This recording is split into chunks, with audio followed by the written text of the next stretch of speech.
我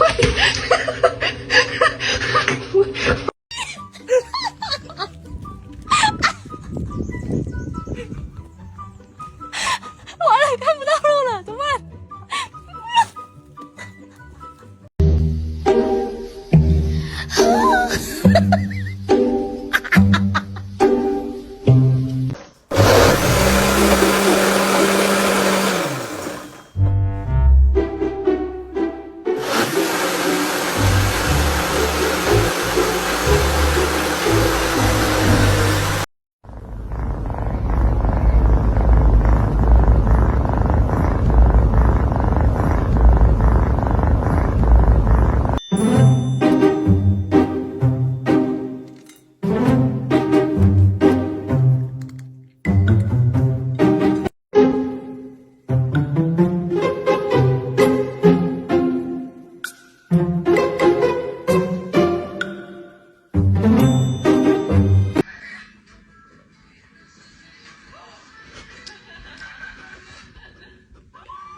？Oh my god, what is that?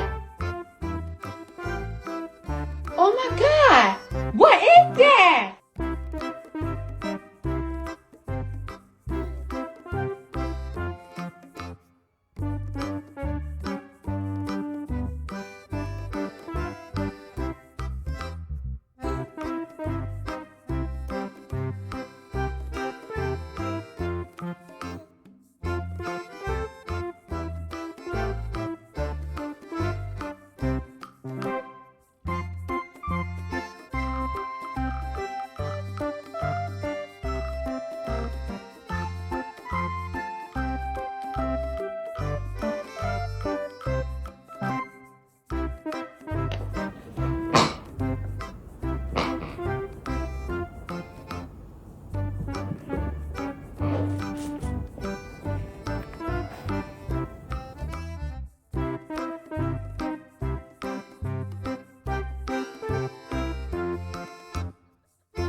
Some cheese?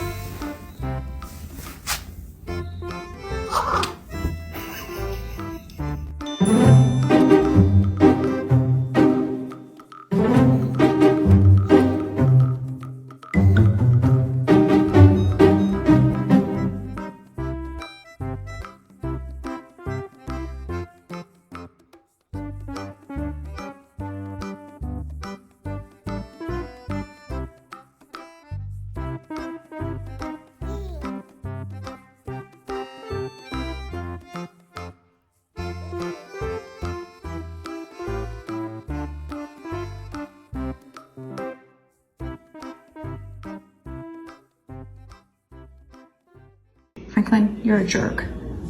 Stop. You're a jerk.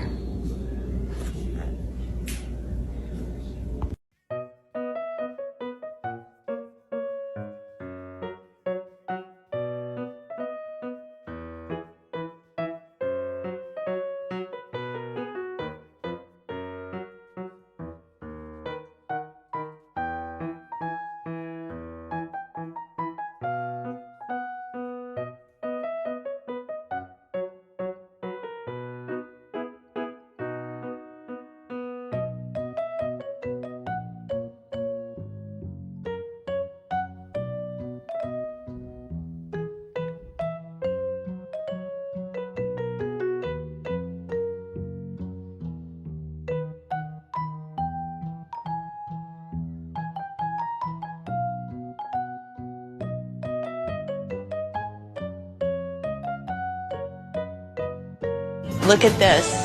Oh, perfect. Oh my god. Isn't it great? Chris. I know, it's my dream.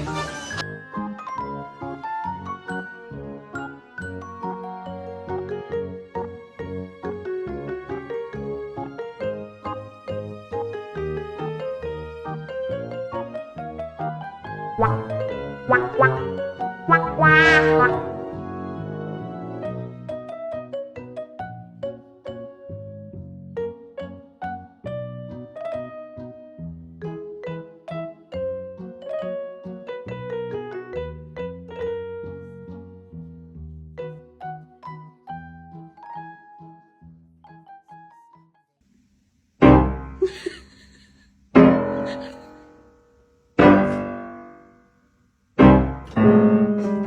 sorry, buddy.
Dear my beloved audiences, today I want to tell you a story, which is called Barking Up the Wrong Tree.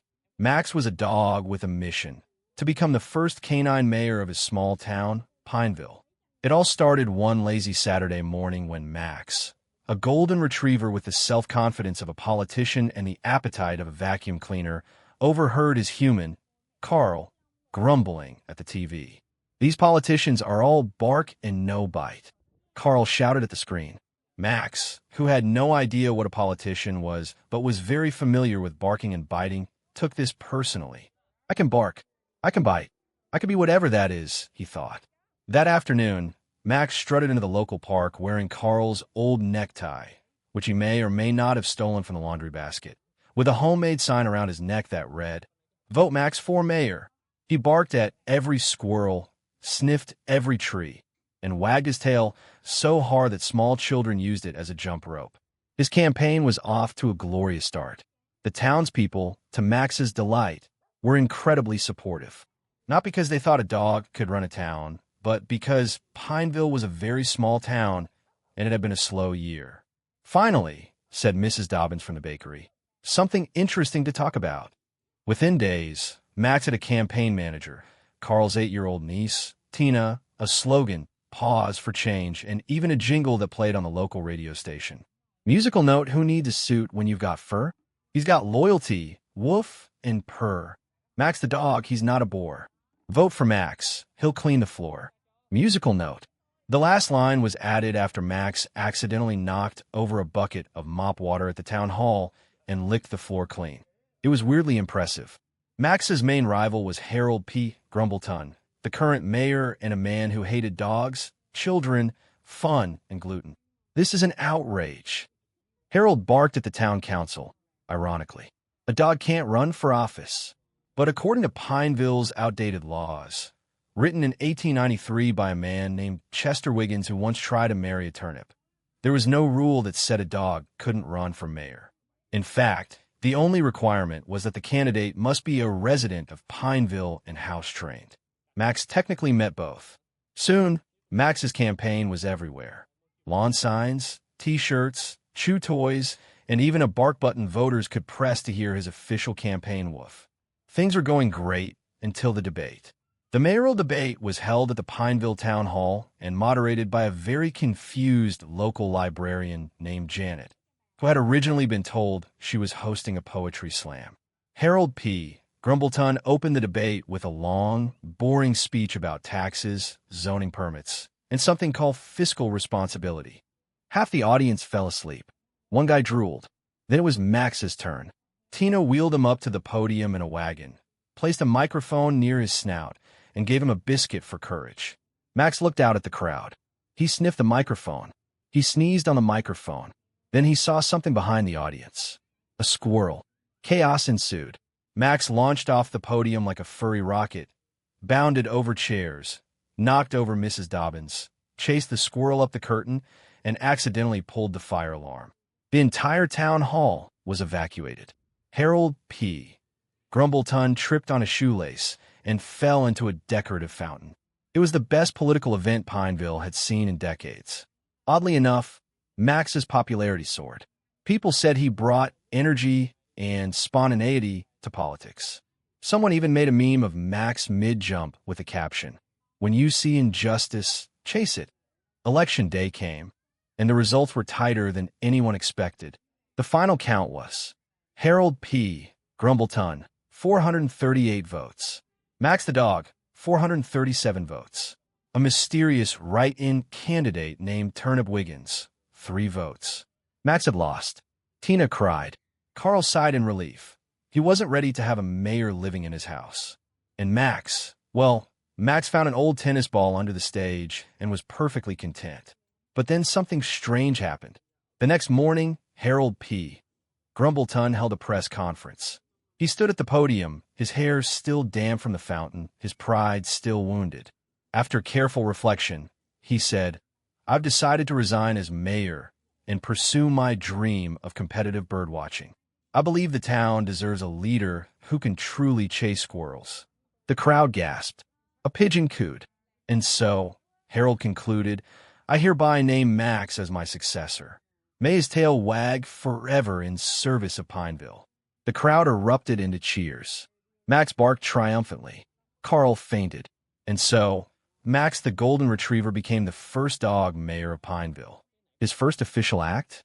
Declare every Friday as Fetch Day and mandate free belly rubs for all. As for Carl, he now had to address Max as Mayor Woofington and schedule their morning walks through the city council. If you like this video, please leave a like and a subscribe. It will really help our channel grow. But if you don't like it, then just skip it and don't forget to check out our other videos. Thank you very much and goodbye.